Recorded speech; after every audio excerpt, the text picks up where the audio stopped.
The next job that I need to do under here is replacing the Footpeg bar, which is one solid unit.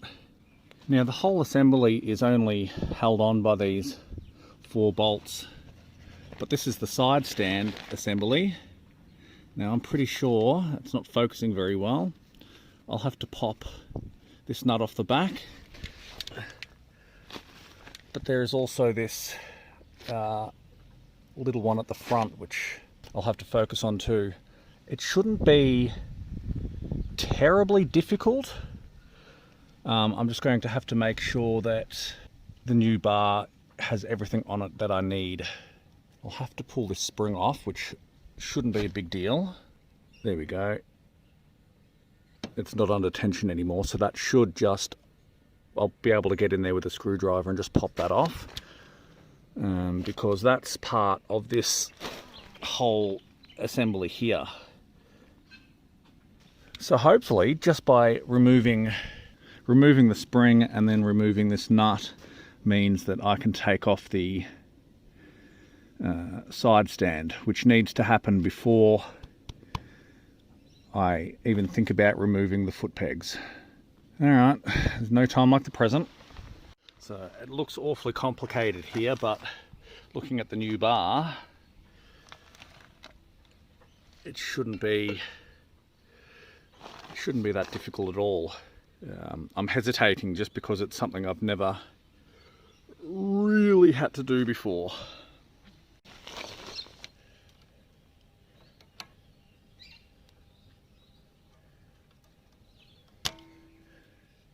I'm not sure.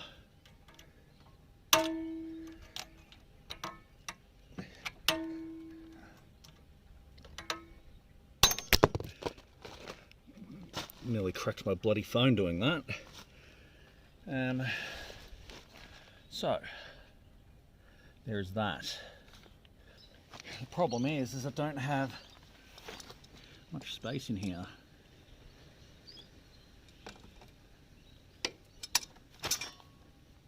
I feel like that wants to turn off by hand, but it's not quite there.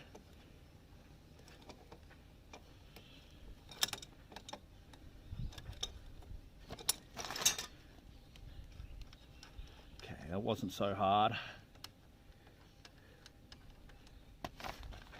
Okay, pull that off.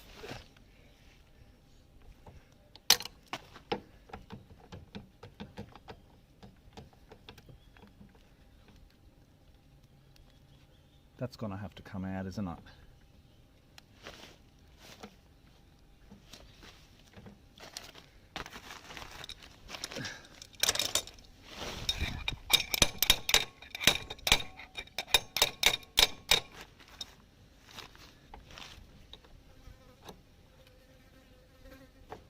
There we go.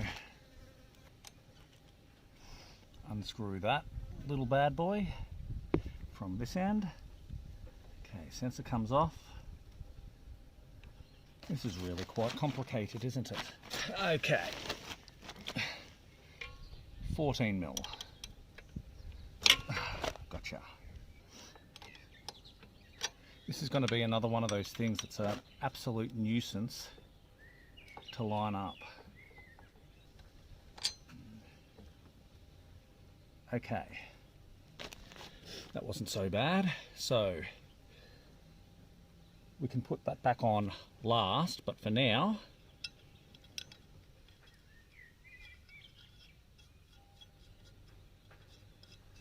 we're going to thread that back in there. It doesn't need to go in all the way because we're going to keep the whole assembly together until we're ready for it again, including putting this piece back in the cap.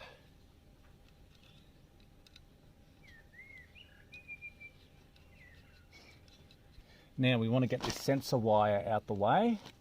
So let me just put my head under here. Okay, it comes around that loop, then around the other one. Okay, let's just see. Okay, through that loop there. Now I'm going to tuck this up above the middle, the center stand, to keep it out of the way. But the routing of that wire was pretty simple. Now I'm going to try and do this my best without getting my head in the way, but it should be 1, 2, 3 and 4. Oh, there we go. It was actually easier with the ratcheting spanner. 1, 2,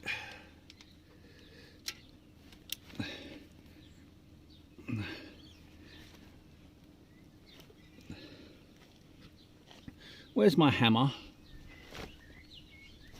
3, and 4.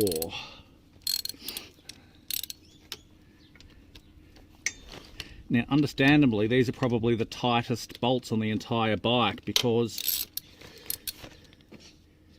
it's got to support the entire weight. All right.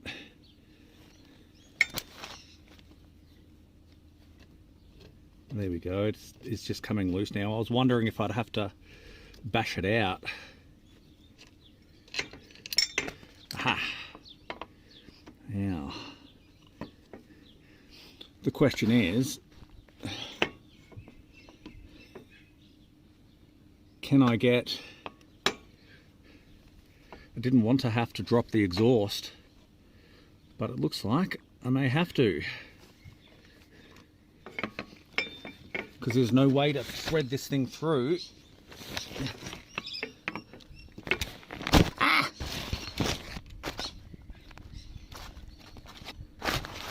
Come on, just stand up, you stupid tripod. What good are you even?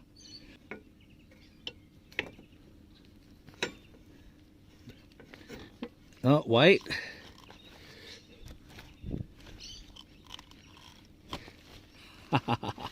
Come on. Got it. So I went up over the underbody and threaded it through. But I do need to... Well, this one doesn't matter so much, but I have to try and figure out how to take this one off because I only ordered one replacement foot peg for the new bar. So I'm hoping this is going to be as easy as sticking a screwdriver in there, and I think I might have to drop these in a bucket of boiling water to soften them up. Well, this is the good one. I don't want to damage it. All right, here's the plan. I'm going to practice on the broken one.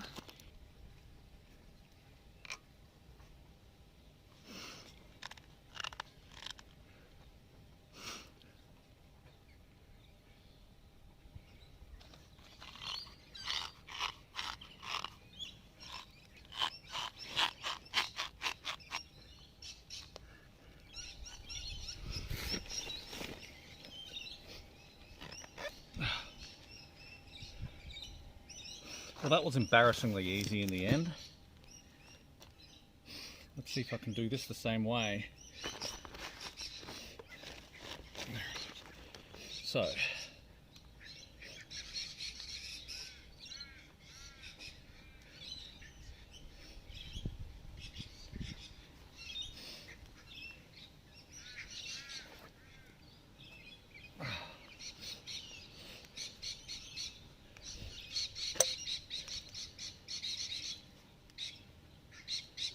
Five minutes later.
1 hour later.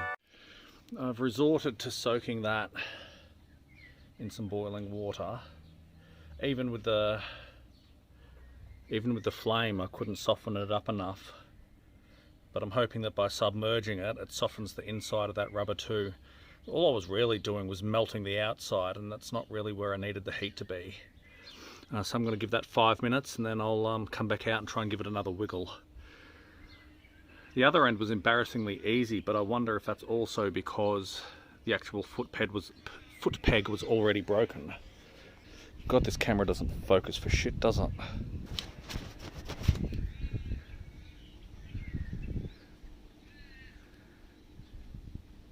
Well, the good news is that the boiling water worked better than the flamethrower. It just softened the rubber inside and out, and I literally just twisted it off. So once I've got the new bar installed, I'm going to drop this and the new rubber into some boiling water to soften it up, and then it should just slip straight back onto here. You can see this is the new bar, old bar. You can see how it got bent. Droop, droop. Not so easy to bend back into shape. Hitting it with a hammer would have done nothing. I stomped on it, like jumped on it as hard as I could, didn't move a millimeter. But I'm not going to throw that away. I'll keep that as a spare, and if I happen to bend the new one, well then I'll put some effort into straightening that up. Yeah, wouldn't it be embarrassing if I put the old bar on? So each of these 4 bolts, I want to put some Loctite on each one, but what I'm going to do is I'm going to thread them all in by hand, one by one, just to hold the bar in place. And then once I've got, maybe I'll just do 1 and 2 diagonally across like this to hold it in place, and then I can put the Loctite in one by one. So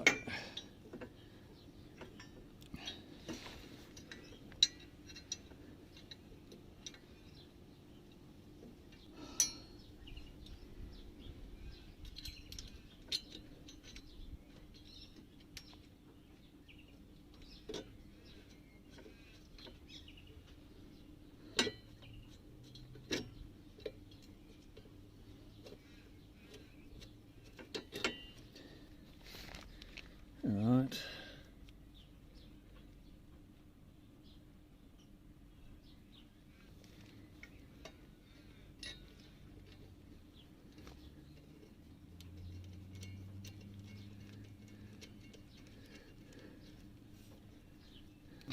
The first bolt with Loctite.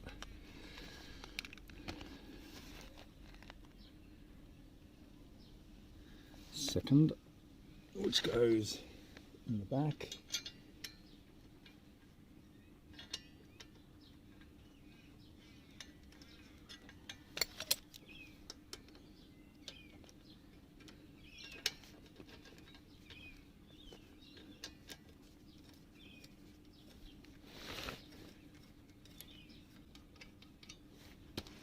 Undo that one.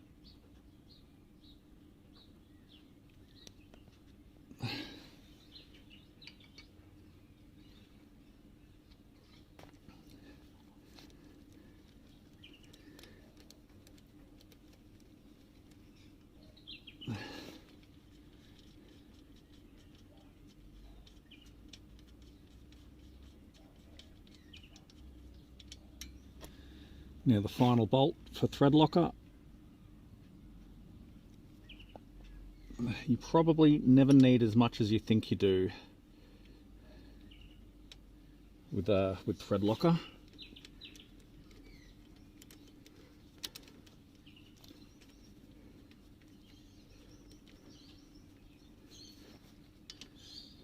Alright, now I've wound those in finger tight. Now we need to come along and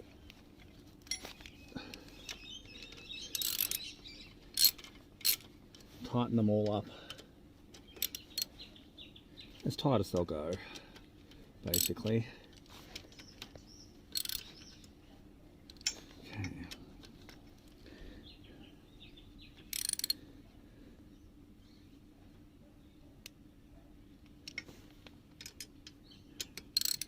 Probably nearing the stress limits of my ratchet, I think.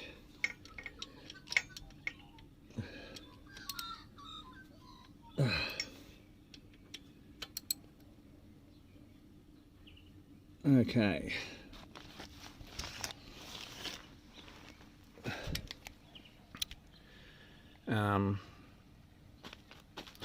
So I need to boil the kettle again because I need to get, that's the one I pulled off and the new one I ordered. I'm going to soak them in some hot water to make them easier to put on. And whilst they're soaking, I'll go ahead and reassemble the side stand. Now, did you know that the only reason I started doing videos for YouTube is because I would record myself taking something apart so that I could go back and watch it if I forgot how to put it back together. Because that was the easiest way for me than trying desperately to find someone else who'd done the same job. You know, reverse engineering my own work. It was just a natural step to upload it onto YouTube next. Luckily, this was fairly intuitive to put together. So if we remember, we've got this bit, the nut on the back, and this bit that's threaded in.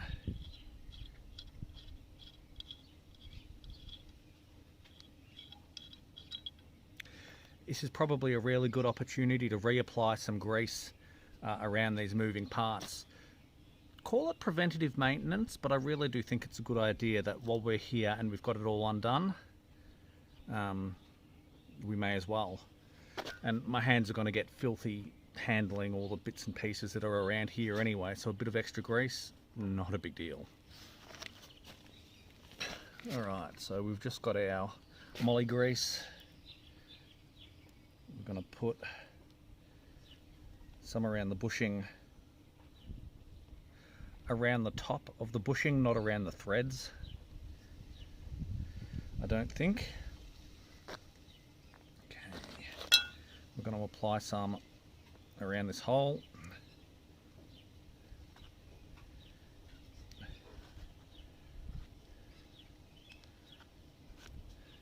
And what can we use to get in there? There we go.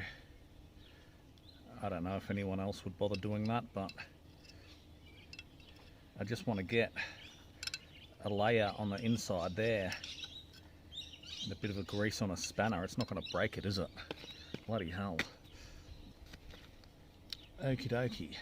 Now I'll just put that down for the moment, because what I need to do is come back here and reroute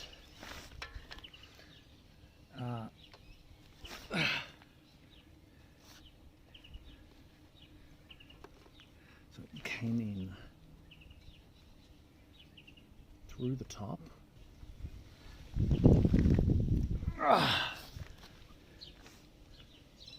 Okay, I'm pretty happy with that.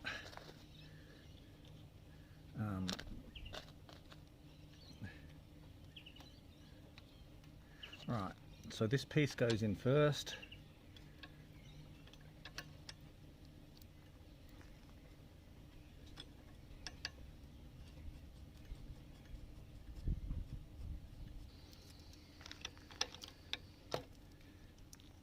Okay, that's snug but not too tight.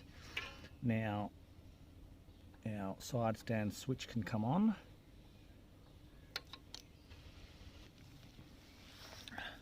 Line the switch up on this post first, and then just wiggle the kickstand to line up. There's a little tab for the side stand sensor. Alright, now we've got this little bit that holds the side stand sensor in place.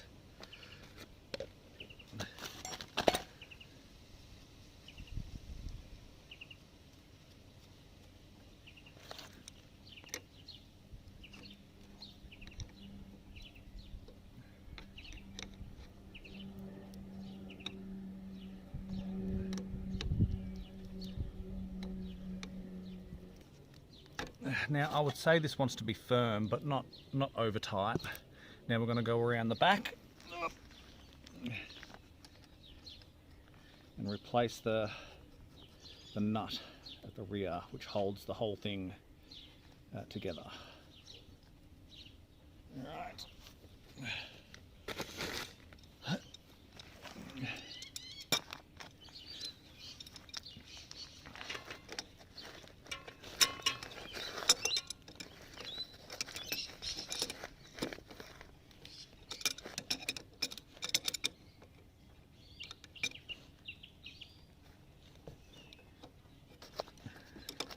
What I wouldn't give for a 17mm socket right now.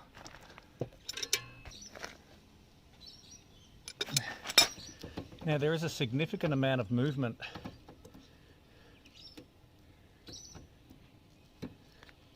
in here without this spring on, and it just makes me wonder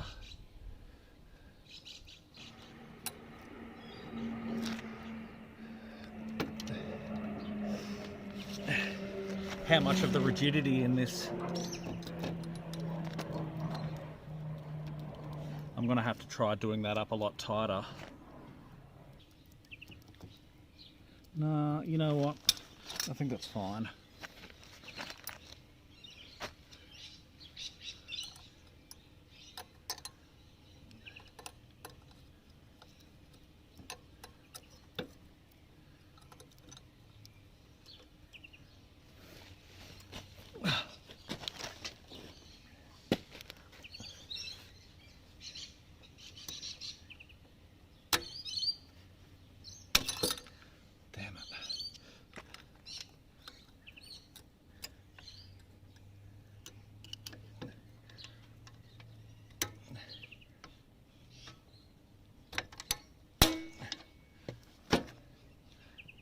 Yeah, that spring has added all the rigidity to that kickstand.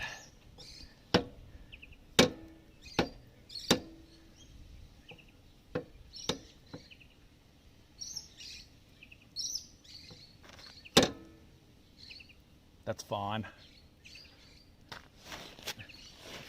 Well, that's it. Those were the two big jobs that I've been putting off for over a month.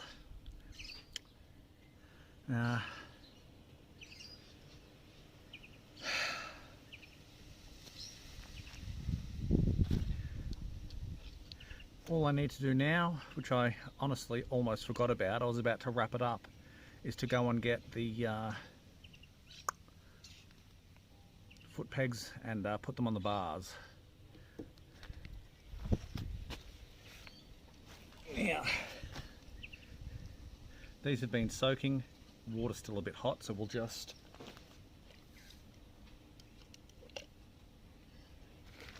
and look at how squidgy that is.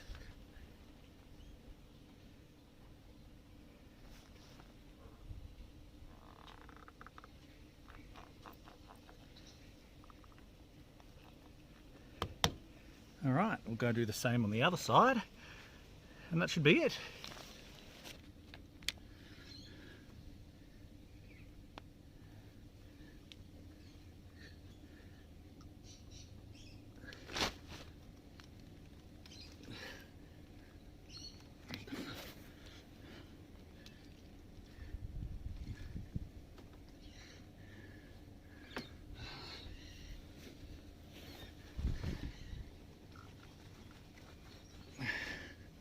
Now we just got to make sure that the tab is seated, which it is not quite.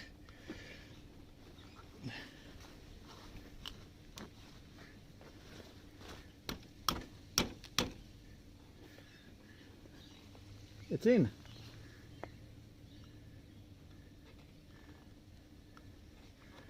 The top bit feels squidgy, but remembering the bar only comes to here anyway. And that'll harden up again once it cools down. Now what I've got in this package here is a second-hand exhaust. Depending on the condition of it, I might even put that exhaust on this bike and then cut this one up just for fun. I just want to see what it looks like inside. But I need a new angle grinder before I can do that, so that's probably not happening for another couple months. But it's sitting there waiting. What do you reckon? Should I try and weld up a motorised bike exhaust to the CB125? That would be fucking hilarious. I do have a welder back there, but I've used it once. And I need a new mask because I left it all out and it got yucky. And alright, that's it from me for these videos. I don't know if I'm gonna separate it into 1 or 2 videos. It depends on how my editing goes. If it's not significantly over 10 or 15 minutes, I might make it into 1 video. Future Nick will let us know. Yeah, I'm not going out for a ride today because I haven't had the motivation. I went on a huge across the state ride. I've done something like 520 kilometers since I put in the injector, and it's still running fine. I've got no complaints. The iridium spark plug is holding up all right. I've got some toys that I've ordered for the bike, but that's going to take mucking around too, and no guarantees that anything's going to work. But I'm hoping to try and hijack the fueling on this bike, or at least see for myself what goes wrong with the Euro 5 ECU when you try to interfere with the fuel signals. But that is a project for another day. Ugh.